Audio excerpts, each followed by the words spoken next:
In the spirit of Batman v Superman, I've decided to review Christopher Nolan's Dark Knight Trilogy. So let's kick it off! The first installment in the Dark Knight Trilogy is Batman Begins. I have a weird relationship with this movie. When I was hearing rumors of this coming out, I mistakenly thought this was a prequel to the Burton-Schumacher Batman saga.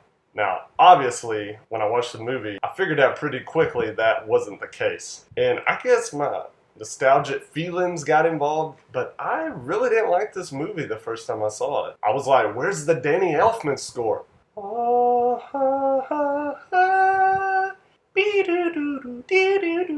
What's up with the Batmobile? Why does Batman have laryngitis? You rattled his cage.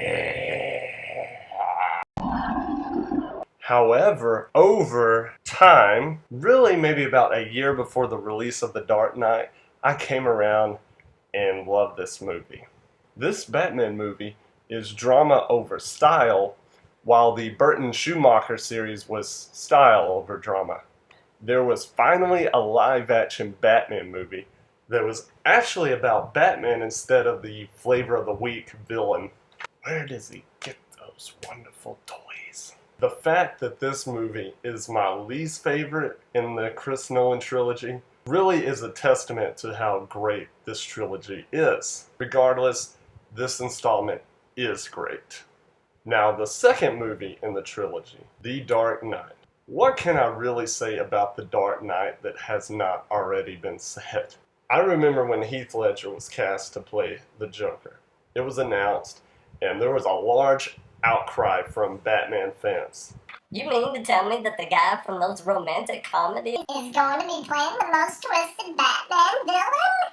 However, I thought, this is so crazy, it has to work. Now, I didn't watch the teaser trailer. I didn't go see the bank robbery prologue in IMAX theaters. The first and really only preview I had of this movie is when I went and saw I Am Legend. I didn't know they were going to play the trailer. And then it came on, the Warner Brothers logo, the DC logo, and I heard this monologue. And it was like the Joker, like, you've changed things. There is no going back. And then I saw the Bat Pod, and I realized, oh my gosh, this is the new Batman movie. And then the Joker's like, to them, you're just a freak. And then the music pauses, it stops, and you hear a voice, like me. And you see the Joker standing in the middle of the road. It's like a faraway shot, and he's just standing there like kind of crazy. And I was just like, what? That's Heath Ledger? And seeing that trailer, my anticipation skyrocketed like times 10.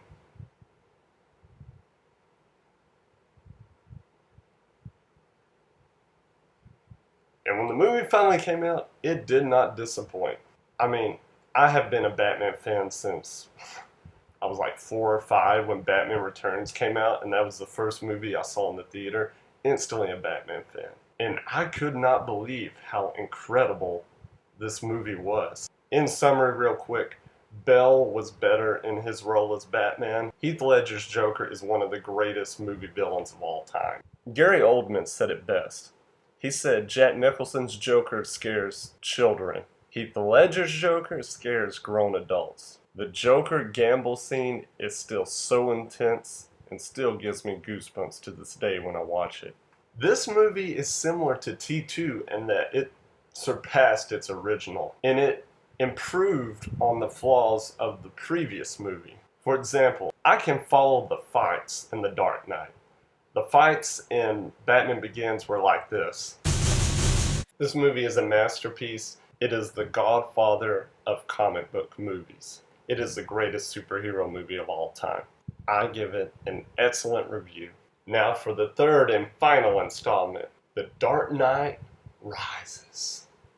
Fans are divided on this one. Some love it, some were disappointed. Personally, I'm in the former category. While Batman Begins mainly focused on Batman, and The Dark Knight had the Joker still in the show, I feel The Dark Knight Rises is pretty even with attention to the hero and the villain. This is Bale's best performance as Bruce Wayne / Batman. In Tom Hardy's Bane, as Wu-Tang would say, we ain't nothing to mess with. There is one word to describe Bane's presence when he's on screen. Intimidating. It's a great Batman film and a truly satisfying ending. IMHO, not as good as The Dark Knight, but better than Batman Begins. It's still awesome. I never dreamed that there would ever be Batman films as good as these, and I'm glad they exist. I give The Dark Knight Rises a 5 out of 5. My only complaint with The Dark Knight Rises is that there is no Joker. I know Heath Ledger passed away, but he was such an integral part of the trilogy, and I felt like there really needed to be closure with this character.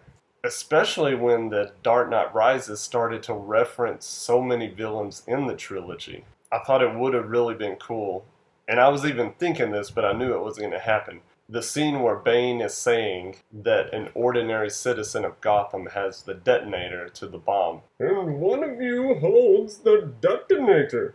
I was thinking, wouldn't that be cool if that was the Joker that had the detonator?